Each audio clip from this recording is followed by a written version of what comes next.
이제 광합성에서 얘기를 할 때 온도하고 이제 호흡으로 얘기를 하는데 온도가 올라갈수록 일정 온도까지는요 계속해서 광합성이 증가돼서 효율성은 좋아져요. 근데 문제는 호흡량도 같이 증가하는 거잖아요. 그러니까 32도보다 25도보다 32도가 광합성을 잘하는 건 맞아요. 근데 호흡량도 늘어나요. 그래서 실제 그러니까 만들어진 것과 호흡량을 뺀 실제 광합성량은 줄어든다는 게 문제가 있어요. 그런 일반적 상황이 그렇다는 얘기예요. 그래서 보통 32, 3도까지는 그러는데 아까 말씀드렸듯이 CO2라든가 다른 조건들이 모두 맞는다고 하면은 32, 3도가 최고 좋다고는 지금 되어 있다. 호흡량이 늘어남에 따라서 우리가 이제 문제가 되고, 그 다음에 우리가 호흡과 온도는 한 5도 이상에서 시작된다고 하고요. 그 다음에 5도에 35도까지 끝까지 증가하고 35도가 넘어가면 호흡량이 떨어지고, 호흡량이 떨어진다는 얘기는 나 죽겠다, 이거 나 죽겠다, 도저히 못 살겠다 이거고요. 그 다음에 방어 온도에서 얘기를 할 때 방어 온도는 계속되나 온도가 떨어지면 방사능은 줄어든다. 그래서 이게 뭐냐면은 제가 야간에 온도를 갖다가 13도로 떨어뜨리는 이유 중에 하나가 바로 야간 호흡량을 줄여서 식물체 우리가 실제로 원하는 수확해 할 수 있는 양을 늘리기 위해서 우리가 야간 온도를 떨어뜨리는 것들이거든요. 이것들을 떨어뜨리고, 그 다음에 광합성과 세포 분열에서 온도는 당 성생에 영향을 주고 세포와 호흡과 당배에 영향을 준다. 뭐냐면 온도라는 거는 분명히 당을 잘 만들어내는 도움을 줘요. 온도가 높아야 당을 잘 만들어내는데 이 당이 호흡량을, 그러니까 온도가 높으면 세포도 잘 만들어지고 그 다음에 저기도 만들어져요. 호흡량도 늘어나는데 이 배분에서 일정하게 온도가 확 올라가 버리면은 호흡량이 지나치게 올라감으로써 세포가 만드는 숫자가 줄어든다. 그러니까 일정 부분까지 올라가는 거죠. 세포의 개수는 온도가 올라감에 따라서 세포가 증가해요. 세포가 빨리빨리 증가해요.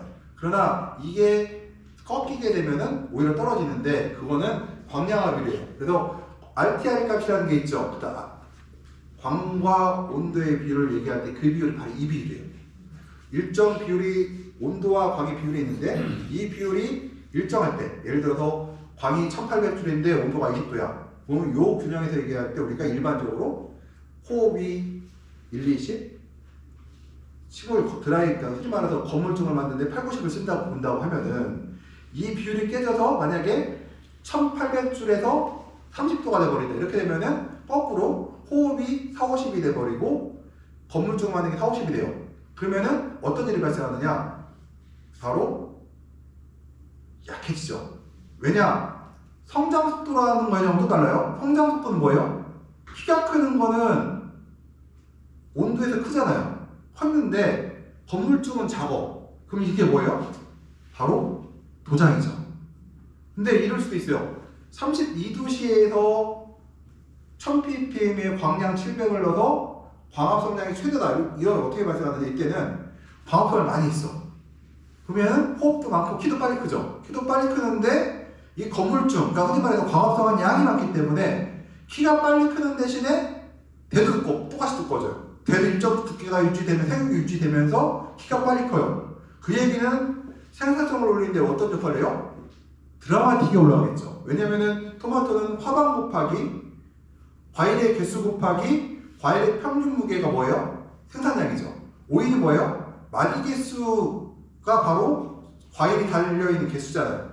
그러니까 마디 개수가 늘어났는데 그 마디가 건실하게 늘어났다. 대가 우리가 오이 대 두께가 모나미 볼펜 두께로 해서 키가 빨리빨리 크고 있어요.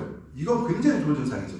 근데 한 요만한 두께로 키가 빨리 크고 있다는 얘기는 이건 굉장히 안 좋은 증상이죠. 이것들은요.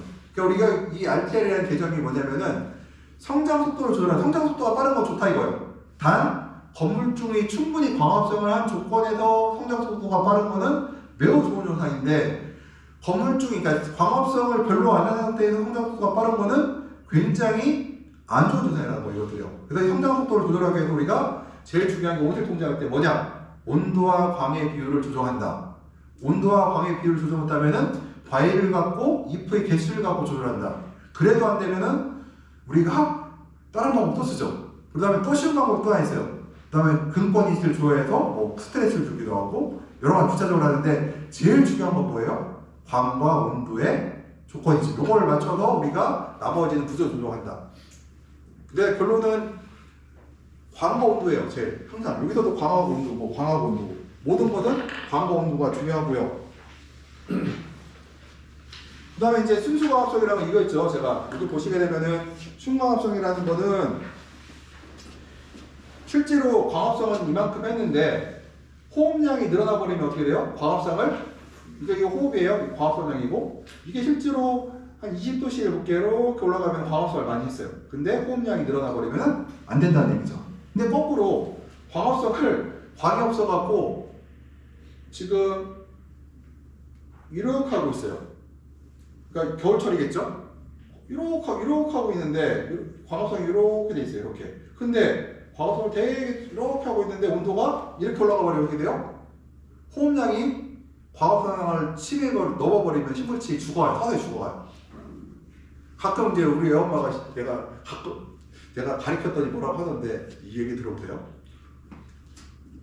제가 화장실에다가 화분을 갖다 놨더라고. 그래서 거기서 뭘 하고 있어. 그래서 근데 나중에 처음 지켜보다가 안 꺼내더라고요. 야, 그 나중에 물어봤지. 이러면 화분 죽어. 그래서 제가 왜 죽는데? 좋잖아, 따뜻하고. 그랬더니 이렇게 하는 얘기가 야, 빛이 없잖아. 빛이 밥인데. 그게 빛이 형광등 키면 우리 아들내미가 불을 잘 켜놓고 다니거든요.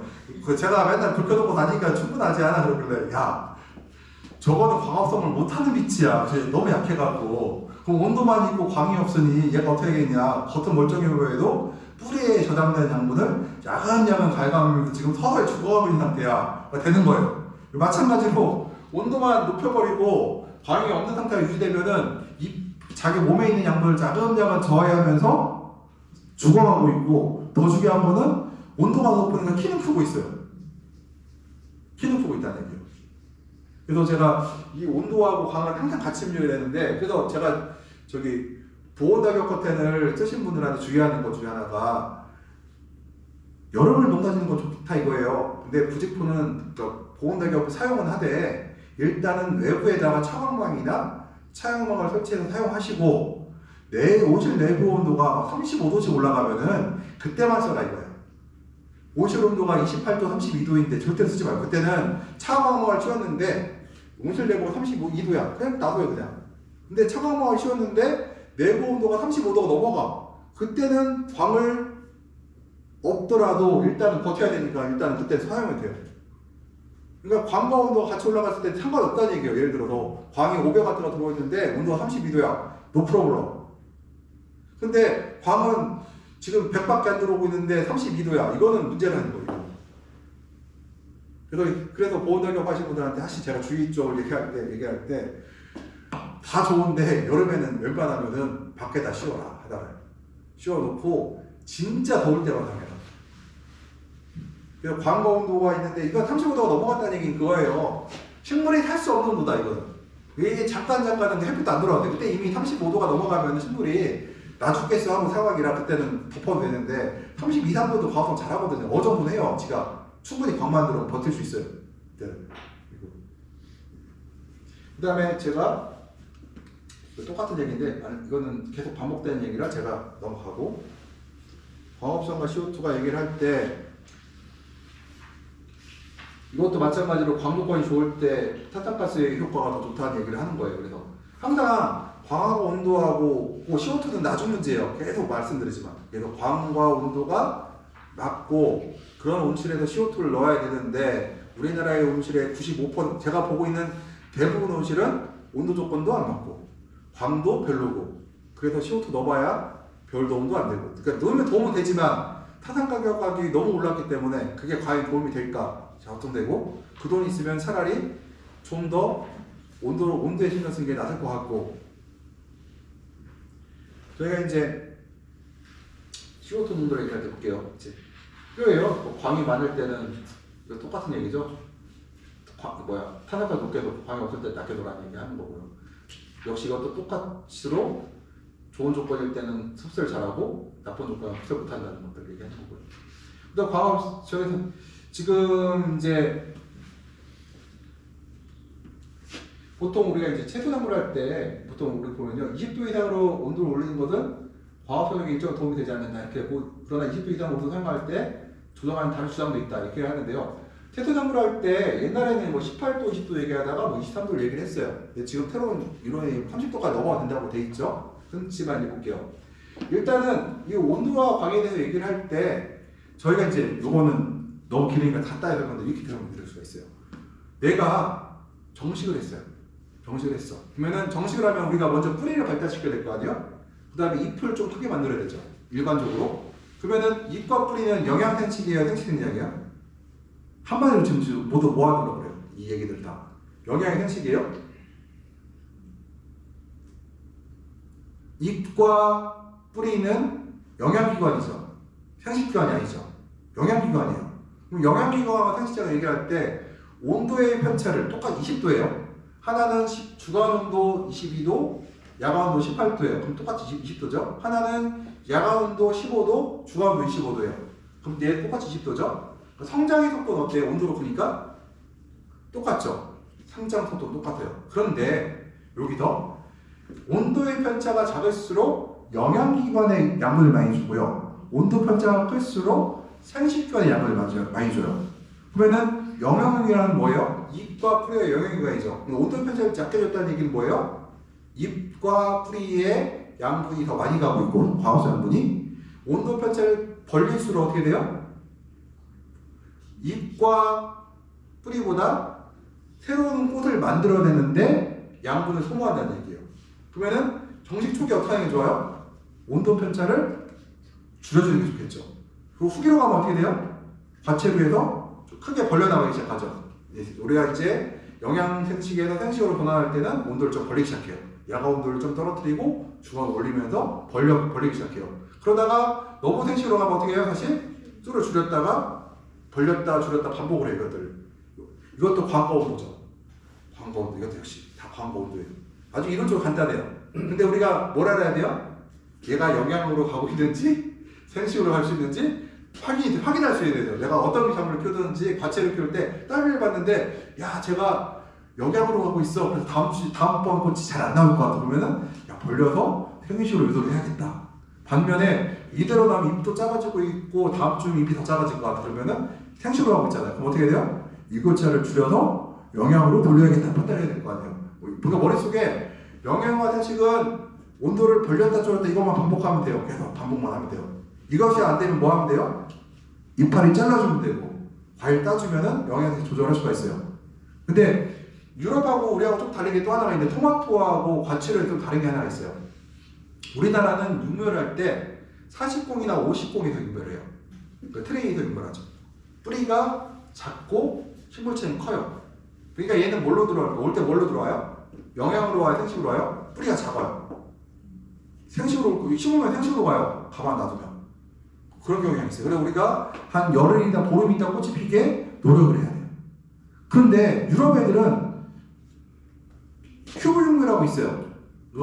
유럽 애들 10 곱하기 10cm나 10 곱하기 15짜리에서 육묘를 해오는 게 있거든요. 이거는 뿌리가 밝다는 상태로 오거든요. 얘는 생식으로 와요. 영양으로 와요. 자체가. 그러니까 우리가 뭐라냐면 여기서 큰 온실에서 가보게 되면은 가식을 해갖고 바로 음식을 안 해요. 비닐을 위에다 올려놓고 거기서 물을 갖다가 줬다 해서 꽃을 만들어 놓고 음식을 해요. 우리가 좀 다르죠. 근데 혹시라도 이제 어떤 콘센트가 흔히 말하는 C급짜리 뭐 이런 얘기를 해요. 우리가 토마토가 파프리카 보면은 생식으로 돌려야 된대. 우리는 파프리카 토마토를 50공에 됐기 때문에 이미 생식이야. 너무 생식이야. 그래서 우리가 얘를 영양으로 좀 돌려놓은 다음에 착발시키려고 해요. 얘 몸을 만들어 놓고 착발시키려고 해요. 그러니까 유럽 애들은 생식으로 돌려놓고 한다고 해요. 왜냐? 큐브에서 키웠기 때문에. 상황이 다르죠. 근데 이거를 책만 갖고 얘기하는 사람, 유럽 거 그대로 공부하는 사람들은 문제가 유럽 육묘 방식과 우리 육묘 방식이 다른데 똑같하게 놓으면 안 된다는 거 이것들요. 또 하나가 있어요. 또 내가 묘를 심었는데 예를 들어 토마토 묘를 따질게요.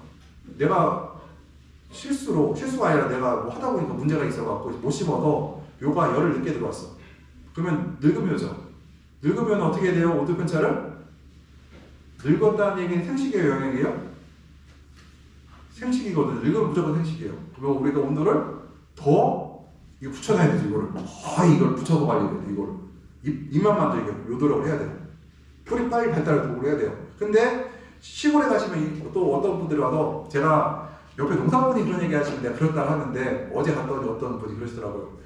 양액기에 설치하는 분이 낮의 온도를 30도씩 놓는 게 좋다고 했다요. 정식하고. 이거 말이 돼요? 뿌리 발달하려면 양분이 뿌리로 내려가야 되는데 30도 가버리면 생장적으로 가버리는데. 그러니까 우리가 이제 그런 것들을 보시면서 묘의 소질까지 내가 묘를 봤더니 이 묘가 보니까 어린 묘라 영양 굉장히 강한 것 같은 묘도 있고 얘는 늙어서 생식이 강한 묘도 있고 얘는 밸런스가 맞은 것도 있고 생식의 정도도 노화의 정도도 다르죠. 어떤 거는 약간 노화, 어떤 건 많이 노화, 어떤 거는 이 상황에 따라 다르잖아요. 그럼 묘가 왔을 때 얘를 어떻게 할 것인가 이렇게 봐서 이 정도면은 그냥 일반적으로 좀 늙긴 했는데 그냥 관리가 될 것 같다. 왜냐? 온도가 낮은 시기니까. 근데 조금 늙었는데 3월달이야. 광이 너무 세. 그래서 얘가 금방 노화가 더 빨리 될 것 같아. 그러면 어떻게 해요? 이때 차가운 노하고도 더 해야 되고. 그러니까 같은 노화를 하더라도 정식 시기에 따라 달라지죠. 또 이것들이 당연히 똑같지가 않아요. 똑같지가 않아요. 전부 다.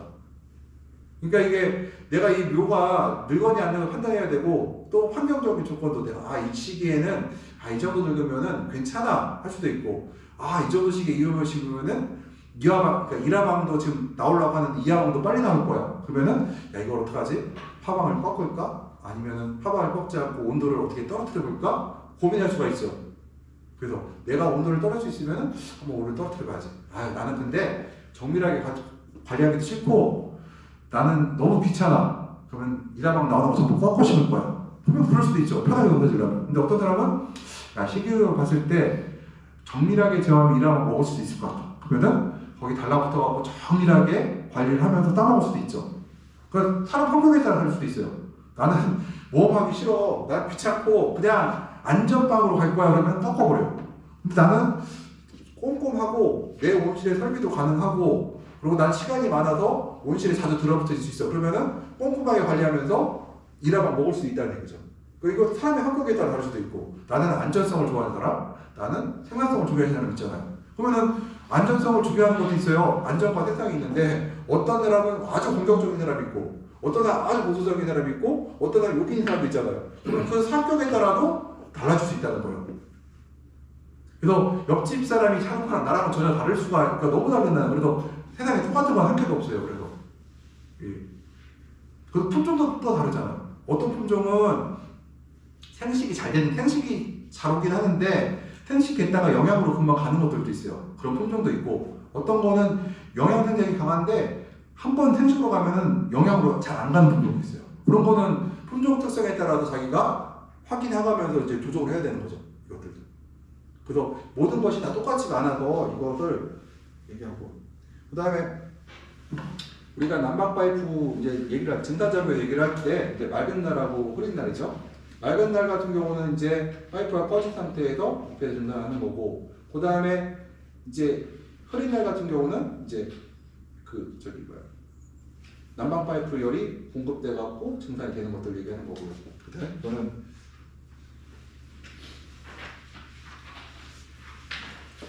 이건 지금 트렌드 관리라는 거 제가 보여드린 건데요. 24시간 온도 관리예요. 이제 트렌드 분석이라는 건 뭐냐면은 이게 저희가 온도를 얘기할 때 하루치를 얘기하지 않아요. 이거는 제가 지금 며칠치는 기억이 안 나는데 한 3, 4일 정도를 예를 들어서 이제 표기해 본 거예요. 이제 3, 4일 정도를 이 온도계가 1번 온도계, 2번 온도계거든요. 보면은 20도로 갔다가 여기 보면은 4월 여기네요. 4월 22일부터 4월 25일까지 3일치죠. 3일치를 뭘 보느냐? 제가 그 얘기를 한번 있었던 것 같아요. 어제 4,000kcal를 먹었으면은 내가 살이 찌잖아요. 4,000씩 계속 먹으면. 그렇지만 4,000을 먹었어도 오늘 1,500 먹고 내일 1,500 먹으면은 평균 2,000 몇백 되겠죠. 그러면은 괜찮죠. 이게 똑같은 얘기예요. 이게 지금 트렌드가 뭐냐면은 보시게 되면은 온도가 올라가는 곡선들인데 이렇게 봤는데 하루 정도 튀겼다고 해도 문제가 안 돼요. 근데 3, 4일이 계속 그러면은 문제 된다는 얘기예요. 그래서 우리가 트렌드 분석이라고 할 때는 혹시라도 내 온실의 평균 온도가 적정한지 이런 볼 때 하루치를 보는 게 아니라 일주일치 데이터를 갖다가 꺼내다가 이것을 시간대 평균 온도를 확정을 해봐요. 그래서 온도가 올라간 속도, 평균 일주일치 평균 온도를 봐갖고 내가 지금 일주일 동안의 평균 광량이 예를 들어 일주일 평균이 1800이었어. 근데 나의 평균 온도가 19도야. 그러면은 대충 맞네 하는 거예요. 하루의 광량이 예를 들어서 하루가 광량이 1000이었는데 온도를 22도 낮다고 해서 문제 되는 게 아니라 일주일치로 했더니 대략 맞으면 되는 거잖아요. 맞으면 일주일 맞으면 거의 맞으면 돼요. 왜냐면 식물들이 토마토 같은 경우에 우리가 일주일을 간격으로 해서 환경을 변화시키거든요. 생육을 변화시켜요.